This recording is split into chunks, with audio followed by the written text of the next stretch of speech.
अस्सलामुअलैकुम बिस्मिल्लाहिर्रहमानिर्रहीम। Welcome to my channel पर हो लर्न टुगेदर। उम्मीद है कि आप तमाम लोग खैरियत से होंगे। आज हम लोग एक्सरसाइज 6.4 का पार्ट 4 पढ़ेंगे, क्योंकि इससे पहले हमने तमाम इसके सवालात सॉल्व कर लिए हैं। अब क्या करूंगा, ये चैप्टर आज इंशाल्लाह इख्तिताम हो जाएगा, ख़त्म हो जाएगा और बहुत जल्दी आपके चैप्टर नंबर 7 भी ख़त्म हो जाएगा। ठीक है, तो चलें आ जाए, इसको सॉल्व करते हैं और देखते हैं किस तरह से सॉल्व किया जा सकता है। तो एक्सरसाइज 6.4 का पार्ट 4 है हमारे पास, जिसके अंदर लिखा हुआ है फ्रॉम टू इवेंट। हमारे पास 2 इवेंट है, एक ए है एंड एक बी है, जिसकी प्रोबेबिलिटी ऑफ ए जो है वो 0.5 है, जबकि प्रोबेबिलिटी ऑफ बी जो है वो मेरे पास 0.2 है। और कहा जा रहा है कि probability of A union B जो है वो किसके बराबर है, 0.4 के। Then find the probability of A intersection B. कहा जा रहा है कि आपने क्या फाइंड आउट करना है, आपने फाइंड आउट करना है probability of A intersection B. तो चलें आज इसको सॉल्व करते हैं। बहुत आसान तरीका है, इसका एक सिंपल सा फॉर्मूला है, कंडीशन है, जिसकी मदद से क्या हो जाएगा, ये सवाल सॉल्व हो जाएगा। याद रखना कि probability of A union B plus probability of A intersection B, ठीक है, इंटरसेक्शन बी, जो कि बराबर होता है probability of A plus probability of B के। ठीक है, अब जो जो वैल्यूज है उसको पुट कर दो, सब्स्टिट्यूट कर दो। Probability of A union B मेरे पास 0.4 के बराबर है, 0.4 लिख दिया। Probability of A intersection B की हमें वैल्यू निकालनी है, तो इसको हमने सेम टू सेम वैसे ही रहने देना है। प्रोबेबिलिटी ऑफ ए की वैल्यू मेरे पास 0.5 है, प्लस प्रोबेबिलिटी ऑफ बी की वैल्यू मेरे पास क्या है, 0.2 है। ठीक है, तो 0.4 यहाँ पे एक्स्ट्रा है, वहां ले जाता हूँ तो मेरे पास क्या आ जाएगा, probability of A intersection B को वैसे ही रहने दूंगा, इसको उठा के वहां ले जाऊंगा, माइनस हो जाएगा। तो 0.5 प्लस 0.2 और माइनस का निशान 0.3, तो 0.5 प्लस 0.2 मेरे पास किसके बराबर होता है, 7 के बराबर होता है। और हमने क्या करना होगा, उसमें से 0.4 को माइनस करना होगा ना, 0.3 को नहीं, 0.4 को माइनस करना होगा, मतलब 7 में से 4 गया तो मेरे पास 3 बचा। तो probability of A intersection B जो है वो मेरे पास किसके बराबर है, 0.3 के। तो हमने क्या कर दिया, इस सवाल को इतने आसान तरीके से जल्दी से सॉल्व कर लिया। तो चलो आ जाए, इसका नेक्स्ट पार्ट सॉल्व करते हैं और देखते हैं कि वो किस तरह से सॉल्व हो रहा है। हमारे पास क्वेश्चन नंबर 14 आ गया है, तो चलें इसे भी देख लेते हैं, इसे किस तरह से सॉल्व करना है। बहुत आसान सवाल। A natural number is chosen out of the first 35। एक नेचुरल नंबर को जिसको आप चूज करो, नेचुरल नंबर कौन सा नंबर होता है, वो नंबर जो 1 से स्टार्ट हो। ठीक है, तो 1 से लेकर 35 तक नंबर को कहा जा रहा है इसको चूज करने के लिए।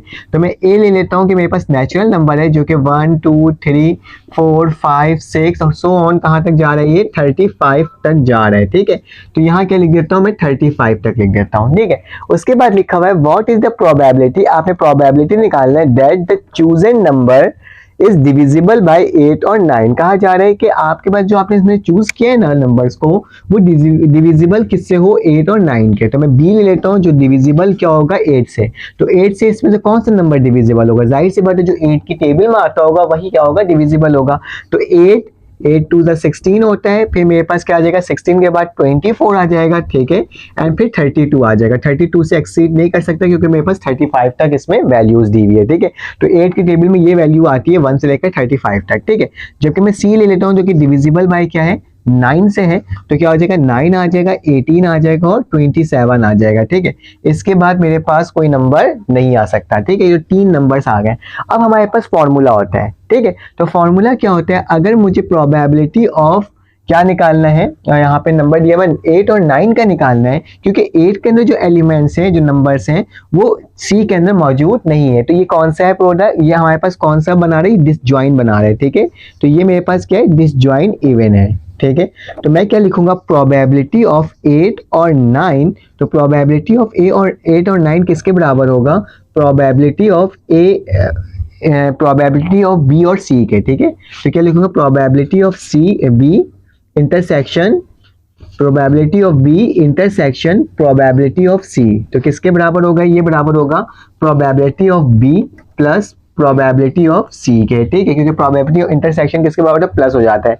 तो सबसे पहले मुझे प्रोबेबिलिटी ऑफ बी निकालना होगा, प्रोबेबिलिटी ऑफ सी निकालना होगा। ठीक है, तो इसको निकाल कर देख लेते हैं कि प्रोबेबिलिटी ऑफ असल में बी बनेगा कैसे। तो प्रोबेबिलिटी ऑफ बी मेरे पास नंबर्स कितने बनेंगे, मेरे पास 1 से लेकर 35 है, तो ये डिविजिबल होगा 35 से। ठीक है, तो मैं क्या लिखूंगा, 35 और नंबर्स ऑफ टर्म कितने हैं मेरे पास, इसमें 1 2 3 4 है, तो ये डिवाइड बाय 4 हो जाएगा। उसी तरह से प्रोबेबिलिटी ऑफ सी क्या होगा, कितने नंबर्स ऑफ टर्म है, 1 2 3 है, तो मैं क्या लिख दूंगा 3 और टोटल आउटकम्स कितने 35 है, ठीक है। तो probability of A and probability of B मेरे पास आ गया, सी आ गया मेरे पास, ठीक है।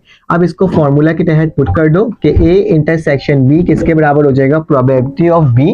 तो प्रोबेबिलिटी ऑफ बी मेरे पास किसके बराबर है 4/35 प्लस प्रोबेबिलिटी ऑफ सी किसके बराबर है 3/35। देखो आसान से सवालात हैं, मुश्किल सवालात नहीं है, आराम से क्या हो जा रहा है, थोड़े थोड़े से सोल्यूशन करना पड़ रहा है और ये सॉल्व हो जा रहा है, ठीक है। तो 4 + 35 हो जाएगा, ठीक है। इसके बाद क्या हो जाएगा, प्रोबेबिलिटी ऑफ ए मैं गलत तो नहीं लिख रहा हूँ, बी और सी है, ठीक है। Probability of B intersection C है, मैं यहाँ पे देखो एक चीज गलत लिख दिया ना, प्रोबेबिलिटी ऑफ बी और इंटरसेक्शन सी है, वरना बाद में क्या हो जाएगा, आपने मेंशन किसी और चीज से किया है, उसी चीज से मेंशन करना होता है हमें, ठीक है। तो क्या आएगा, probability of B intersection probability of C. तो 4 + 3 7 के बराबर होता है, ये 35, 7 × 1 = 7, 7 × 5 = 35। तो बी की वैल्यू क्या आ गई, probability of A intersection C की वैल्यू हो गई 1/5। तो हमने देखो इस सवाल को भी कितने आसान तरीके से सॉल्व कर लिया, ठीक है। तो चले आ जाए इसका नेक्स्ट पार्ट सॉल्व करते हैं और देखते हैं कि क्वेश्चन नंबर 15 कैसे सॉल्व होगा। अब मेरे पास क्वेश्चन नंबर 15 आ गया। तो क्वेश्चन नंबर 15 में क्या लिखा हुआ है, अ bag contain 15 black 25 red and 10 white balls, ठीक है। और उसके बाद लिखा हुआ है हमारे पास कि a ball is drawn at random, ball को निकाला जा रहा है, ठीक है। Find the probability that it is इधर रेड और वाइट। रेड और वाइट की हमें क्या निकालना है, प्रोबेबिलिटी निकालना है। तो ये भी बहुत आसान से सवाल है।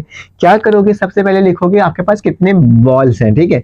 तो सबसे पहले लिखिएगा total black ball, total black balls हमारे पास कितने हैं वो देख लो। मैं जिसको डोनेट कर रहा हूँ ए से, जिसकी वैल्यू क्या है 25, ठीक है। टोटल हमारे पास कौन सा बॉल, अब रेड बॉल है, ठीक है। तो रेड बॉल लिखूंगा और मेरे पास ये बी से होगा और इसकी वैल्यू क्या है 10 है। और टोटल मेरे पास कौन सी बॉल है, I think so white ball है, ठीक है। तो क्या लिखूंगा, वाइट बॉल, जो कि जिसकी वैल्यू क्या होगी मेरे पास सी, और किसके बराबर होगा वो, ये 25 के, ये 15 के बराबर था, ठीक है। पहले 15 है, फिर 25 है, देन 10 है, ठीक है। 10 बॉल्स के बराबर है, ठीक है, ये लिख दिया। उसके बाद टोटल बॉल्स कितने हो जाएंगे, सबको प्लस कर दो तो पता चल जाएगा हमारे पास टोटल बॉल कितने हैं। 25 + 15 मेरे पास 30 और 40 हो जाएगा, और प्लस 10 मेरे पास 50 बॉल्स हो जाएंगे, ठीक है। अब हमें प्रोबेबिलिटी किसका निकालना है, प्रोबेबिलिटी निकालना है रेड और व्हाइट का, ठीक है।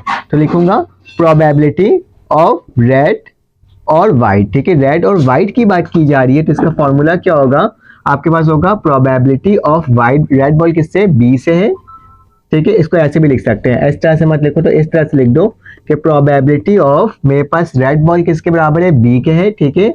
Intersection probability of white ball, white ball मेरे पास किसके, सी के। तो इसको किस तरह से लिख सकते हैं, probability of B intersection C बराबर होगा प्रोबेबिलिटी ऑफ बी, ठीक है। उसके बाद प्लस का निशान, प्रोबेबिलिटी ऑफ सी, ठीक है। तो चलो आज इसको सॉल्व कर लेते हैं कि probability of A intersection C मेरे पास किसके बराबर आ गया। सबसे पहले प्रोबेबिलिटी ऑफ बी की वैल्यू निकाल लेते हैं, ठीक है। तो बी और सी की वैल्यू निकाल कर देख लेते हैं कि मेरे पास क्या आ रहा है। तो प्रोबेबिलिटी ऑफ बी मेरे पास किसके बराबर होगा, टोटल बी में कितने टर्म्स है मेरे पास 25 है, तो क्या लिख दूंगा 25 लिख दूंगा। और टोटल बॉल्स कितने हैं, टोटल बॉल्स मेरे पास 50 है, ठीक है। फिर उसके बाद प्रोबेबिलिटी ऑफ मेरे पास सी देख लो किसके बराबर है, 10 के बराबर है, तो 10 लिखूंगा। और टोटल बॉल कितने हैं 50 है, ठीक है। यहाँ तक तो कोई मसले की बात ही नहीं है। अब क्या करना है, इसकी वैल्यू को पुट कर देना है इसके अंदर। तो प्रोबेबिलिटी ऑफ रेड और व्हाइट बॉल जो है मेरे पास वो किसके बराबर आ जाएगा, वो बराबर आ जाएगा मेरे पास प्रोबेबिलिटी ऑफ बी प्लस सी, तो मतलब 25/50 10/50। तो क्या लिखूंगा 25/50 प्लस 10/50, ठीक है। चलो इसको सॉल्व कर देते हैं कि रेड और वाइट जो है मेरे पास किसके बराबर आ रहा है। तो 50 हो जाएगा नीचे, और नीचे क्या है 25 + 10 मेरे पास किसके बराबर होता है 35 के बराबर होता है, ठीक है। इसी के बराबर होगा ना, और किसी और के बराबर तो ही नहीं होगा। तो रेड और वाइट को जरा इसको क्या कर लो, आप सॉल्व कर लो। तो क्या हो जाएगा 35 को अगर हम 50 से डिवाइड करेंगे तो मेरे पास क्या वैल्यू आएगी। तो आप एक काम कर सकते हो, टेबल से काट दो 5 के, 5 10 = 50, और 5 मेरे पास कितनी दफा पढ़ूंगा 5 के टेबल के, मेरे पास 35 आ जाए, 5 6 = 30, 5 7 = 35। तो मेरे पास क्या आ जाएगा, प्रोबेबिलिटी इसकी वैल्यू क्या आ जाएगी 7/10। तो इसकी वैल्यू क्या आ जाएगी, मेरे पास ये आ जाएगी। और हमने इसको क्या कर दिया, सॉल्व कर लिया इतने आसान तरीके से। चलिए आ जाए इसका नेक्स्ट सवाल सॉल्व करते हैं और देखते हैं कि वो किस तरह से हो रहा है। Question number 16। अब हमारे पास क्वेश्चन नंबर 16 आ गया है। तो क्वेश्चन नंबर 16 थोड़ा सा ट्रिकी क्वेश्चन है, लेकिन है आसान से ही सवाल। सबसे पहले आपने सॉल्यूशन लिखा हुआ है, टू इवेंट दिया हुआ है A and B such that, जबकि मेरे पास प्रोबेबिलिटी ऑफ ए की वैल्यू गिवन है, क्या दी हुई है 1/4 दी हुई है, जबकि probability of A upon B की जो वैल्यू दी हुई है वो क्या दी हुई है 1/2 दी हुई है, जबकि प्रोबेबिलिटी ऑफ बी अपॉन ए की वैल्यू भी दी हुई है, क्या है मेरे पास 2/3 है। फाइंड करने क्या बोल रहा है कि probability of A intersection B निकाल लो, ठीक है, और प्रोबेबिलिटी ऑफ बी बोल रहा है कि इसको भी निकाल लो, ठीक है। तो चलो आज इसकी वैल्यू निकाल लेते हैं, कैसे निकलेगा। सबसे पहले आपने फॉर्मूला लिखना होगा कि probability of A upon B, ठीक है। तो probability of A upon B लिखोगे, बल्कि नहीं बी अपॉन ए लिखना, क्योंकि मेरे पास ए की वैल्यू दी हुई है, ठीक है।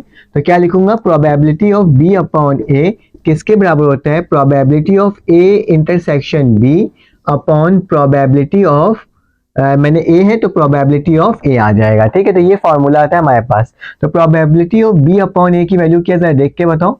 मेरे पास से 2/3 है, ठीक है। उसके बाद क्या हो जाएगा, मेरे पास प्रोबेबिलिटी ऑफ ए की जो वैल्यू गिवन है, क्योंकि मेरे पास सवाल में गिवन था तो मैं क्या लिखूंगा, probability of A upon B की वैल्यू मेरे पास 1/4 है, ठीक है। तो मैं उसी तरीके से इसको लिखूंगा, P लिखूंगा, इंटरसेक्शन लिखूंगा, B इसकी वैल्यू नहीं मालूम, यहाँ क्या आ जाएगा 1/4 आ जाएगा। बेटा ये डिवाइड हो रहा है, वहां के मल्टीप्लाई हो जाएगा, 2/3 मल्टीप्लाई बाय 1/4 किसके बराबर हो जाएगा, probability of A intersection B।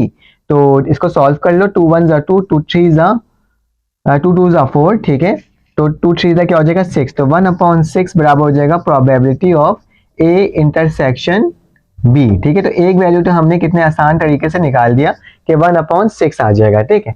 अब प्रोबेबिलिटी ऑफ B निकालना है, तो प्रोबेबिलिटी ऑफ B निकालने के लिए मेरा फॉर्मूला लगेगा probability of B A upon B, ठीक है, जो कि बराबर होता है प्रोबेबिलिटी ऑफ किसके, probability of A intersection B के अपॉन प्रोबेबिलिटी ऑफ बी के, ठीक है। तो अब मेरे पास इसकी मदद से क्या हो जाएगा, निकल जाएगा, क्योंकि अपॉन में बी है तो बी यहाँ आ जाता है। तो प्रोबेबिलिटी ऑफ ए बी की वैल्यू क्या दी हुई 1/2, तो क्या लिख दूंगा 1/2। Probability of A intersection B की वैल्यू क्या है 1/6, तो क्या लिख दूंगा 1/6 डिवाइडेड बाई क्या लिख दूंगा पी बी, ठीक है। इसकी वैल्यू मुझे नहीं मालूम, ठीक है। ये डिवाइड हो रहा है, वहां के मल्टीप्लाई हो जाएगा, तो 1/2 मल्टीप्लाई बाय पी बी, ठीक है, और यहाँ क्या आ जाएगा 1/6 आ जाएगा, ठीक है। यहाँ तक तो कोई मसले की बात है ही नहीं। अब क्या करो, डायरेक्टली कट करना है तो क्रॉस कर सकते हो, कटिंग कर सकते हो, और वैल्यू क्या कर सकते हो, फाइंड आउट कर सकते हो। तो मैं एक काम करता हूँ, डायरेक्टली काट देता हूँ, क्योंकि इक्वल टू के बाद इक्वल टू से पहले 2 1 2 2 3 6, तो प्रोबेबिलिटी ऑफ बी की वैल्यू क्या आ जाएगी 1/3, ठीक है। तो ये मेरे पास दोनों सॉल्व हो गया, और मैंने आपको दोनों सॉल्व करके बता दिया। तो चले आ जाए इसका क्वेश्चन नंबर 17 सॉल्व करते हैं और देखते हैं कि वो किस तरह से सॉल्व हो रहा है।